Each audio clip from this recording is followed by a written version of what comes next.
Hello guys, அஸ்ஸலாமு அலைக்கும் all. Welcome back to Shehnaz nest. எல்லோரும் எப்படி இருக்கீங்க? நான் இங்கே நல்லா இருக்கேன். டின்னர் டைமுங்க. இப்போது ஹெல்த்தி பாஸ்தா செய்யலான்னு நினச்சேன். பாஸ்தானாலே அன்ஹெல்த்தி தானே, அதில் என்ன ஹெல்த்தின்னு பார்க்குறீங்களா? அதுக்கு தான் சொல்கிறேங்க, வீடியோவை ஸ்கிப் பண்ணாமல் ஃபுல்லாக பாருங்கள். வாங்க வீடியோக்குள்ளே போகலாம். ஃபஸ்ட்டு ஒரு 2 பீட்ரூட் எடுத்து தோல் சீவி அதை குட்டி குட்டியாக கட் பண்ணி நீங்கள் குக்கரில் போட்டு வேக வச்சுருங்க. நான் ஒரு 3 பீட்ரூட் எடுத்துருக்கேங்க, ஏன்னா 5 சர்விங்னால். உங்களுக்கு வீட்டில் எத்தனை பேர் இருக்கீங்களோ அதுக்கு தகுந்த மாதிரி எடுத்துக்கோங்க. இதை நம்ம வேக வச்சிடலாங்க. அதுக்கு பக்கத்துலேயே பாஸ்தா வேக வைக்கிறக்கு உண்டான தண்ணி சூடாயிட்ருக்கு. ஸோ அதில் பாஸ்தாவை போட்டுக்கலாங்க.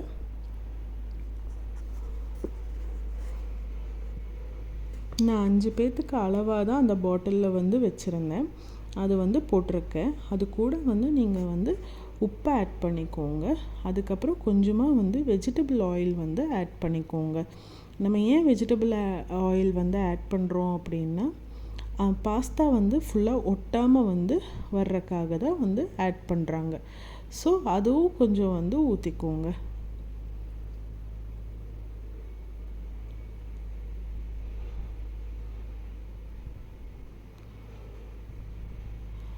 அந்த டைமில் அது வெந்துட்டுருக்கட்டுங்க. அந்த டைமில் நம்ம என்ன பண்ணலான்னா, வெங்காயம் நம்ம ரொம்ப குட்டி குட்டியாக நைஸாக பொடியாக கட் பண்ணுவோம் இல்லைங்களா, அந்த மாதிரி பொடியாக கட் பண்ணிக்கலாம்.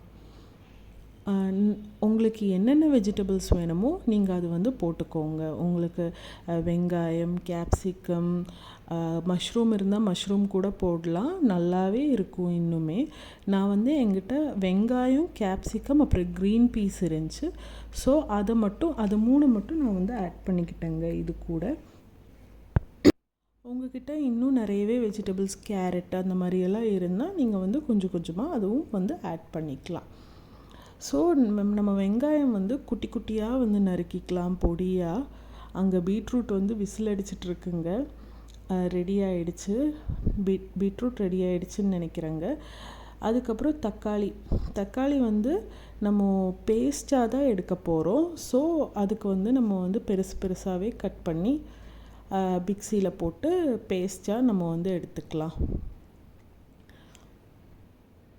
நல்லா வெல் பேஸ்ட்டாக பண்ணணுங்க. குட்டி குட்டியாக குருணையாலாம் இருக்கக்கூடாது. நல்ல ஒரு கன்சிஸ்டன்சியாக நம்ம எடுத்துக்கலாம். இப்போ பூண்டு ஒரு 5-6 பல் எடுத்துக்கலாம். பூண்டும் நம்ம குட்டி குட்டியாக, ரொம்பவே குட்டி குட்டியாக நறுக்கி வச்சுக்கலாம்.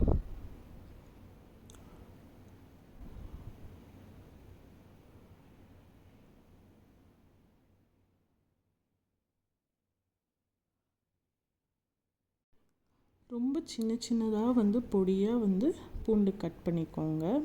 நம்ம எவ்வளோ பூண்டுக்குனே நிறைய சைஸஸ் இருக்குங்க. ஒவ்வொரு சைஸில் கட் பண்ணுறதுக்கு ஒவ்வொரு ஸ்ட்ராங்காக நமக்கு இருக்கும் அப்படின்னு சொல்லுவாங்க. பெருசாக கட் பண்ணால் ரொம்ப கம்மியான ஸ்ட்ராங் இருக்கும். இதுவே நீங்கள் குட்டி குட்டியாக கட் பண்ணிங்க அப்படின்னா அந்த டிஷ்லேயே பயங்கரமான ஃப்ளேவராக இருக்கும் அப்படின்னு.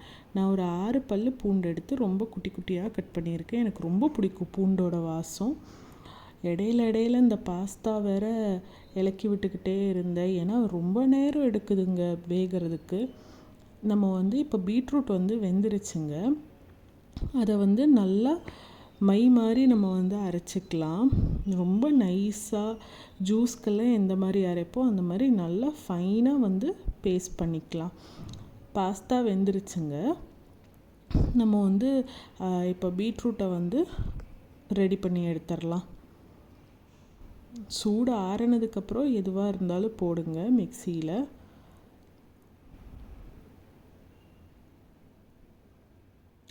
இப்போது கேப்சிகம் எடுத்துக்கலாம். கேப்சிகமும் நம்ம ரொம்ப பெருசாலாம் கட் பண்ணாமல் குட்டியாகவே கட் பண்ணிக்கலாம். நம்மளுக்கு சாப்பிட கிடைக்கிற அளவுக்கு நம்ம கட் பண்ணிக்கலாம். எனக்கு இந்த ரொம்ப பெருசாக கட் பண்ணி போட்டு அது சாப்பிட்றது பெருசாக எங்கள் வீட்டில் யாருக்குமே பிடிக்காது. ஸோ நான் ரொம்ப குட்டி குட்டியாகவே கட் பண்ணியிருக்கேன்.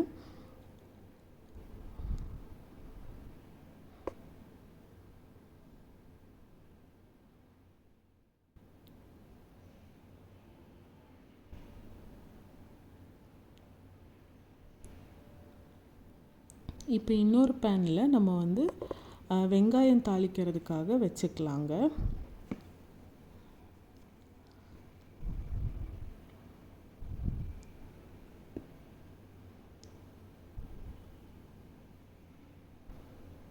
அதில் நம்ம கொஞ்சம் ஆயில் விட்டுக்கலாம். ஆயில் போட்டதுக்கப்புறம் நம்ம ஃபஸ்ட்டு போட வேண்டியது கார்லிக்குங்க.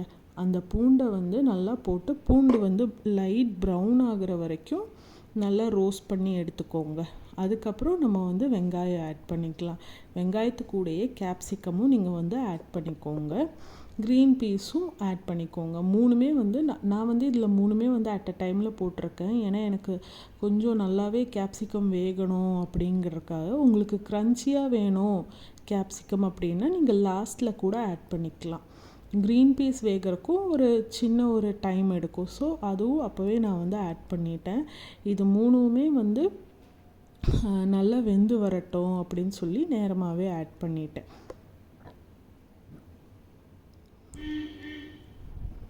நல்லா வந்து கிண்டி விட்டுக்கோங்க. அது கூட கொஞ்சம் வந்து உப்பு ஆட் பண்ணிக்கோங்க.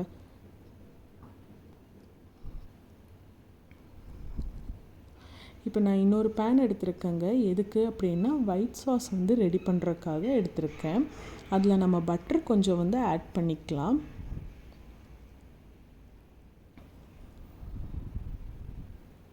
அதில் வந்து கொஞ்சம் கொஞ்சமாக வந்து மைதா வந்து ஆட் பண்ணுங்கள். ஒவ்வொரு ஸ்பூன் ஒரு ஸ்பூனாக வந்து ஆட் பண்ணுங்கள். அப்போ தான் வந்து அந்த லம்ப்ஸ் வந்து எதுவுமே வராமல் கரெக்டாக வந்து வரும். நானும் வந்து 2 டைம் 3 டைம் அப்படி கொஞ்சம் கொஞ்சமாக தான் ஆட் பண்ணியிருக்கேன். அப்போ தான் சாஸோட கன்சிஸ்டன்சி வந்து நமக்கு வந்து கரெக்டாக இருக்கும். எந்த ஒரு கட்டையுமே இல்லாமல் கரெக்டாக ஃபைனாக இருக்கும்.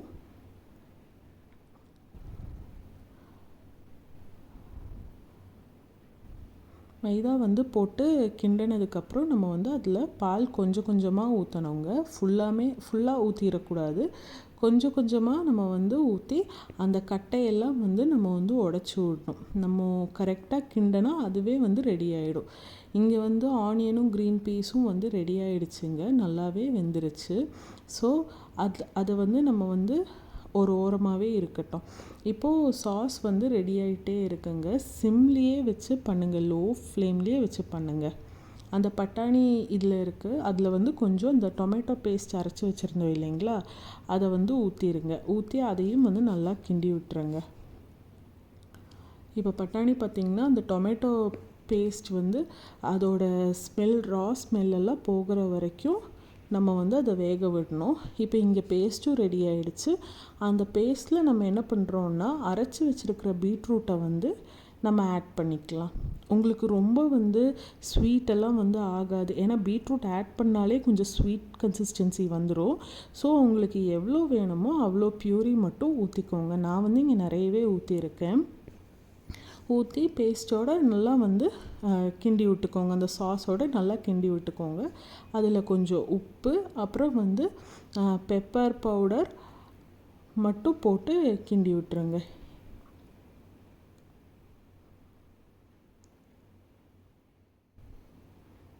சீஸ் உங்களுக்கு எவ்வளோ வேணுமோ அவ்வளோ போட்டுக்கலாங்க. நான் வந்து ஒரு 4-5 ஷீட் வந்து நான் போட்டிருக்கேன். அதுவே எங்களுக்கு தாராளமாக இருந்துச்சு. அது உங்கள் ஃப்ளேவருக்கு தகுந்த மாதிரி நீங்கள் வந்து சீஸ் வந்து ஆட் பண்ணிக்கோங்க. ஸோ இப்போ சாஸ் வந்து பயங்கரமாக ரெடி ஆகிடுச்சுங்க. அதில் வந்து இந்த வெங்காயம், கேப்சிகம், பட்டாணி, தக்காளி போட்டு நம்ம வந்து கிண்டி வச்சுருந்தோம் இல்லைங்களா, அதை வந்து நம்ம ஆட் பண்ணிடலாம். ஆட் பண்ணி அது ஒரு 2 மினிட்ஸ் வந்து அப்படியே வச்சுட்டு அதுக்கப்புறம் பாயில் பண்ணி வச்ச பாஸ்தா இருக்குது இல்லைங்களா, அதை வந்து நம்ம அதில் ஆட் பண்ணி நல்லா கிண்டி விட்டுறலாங்க.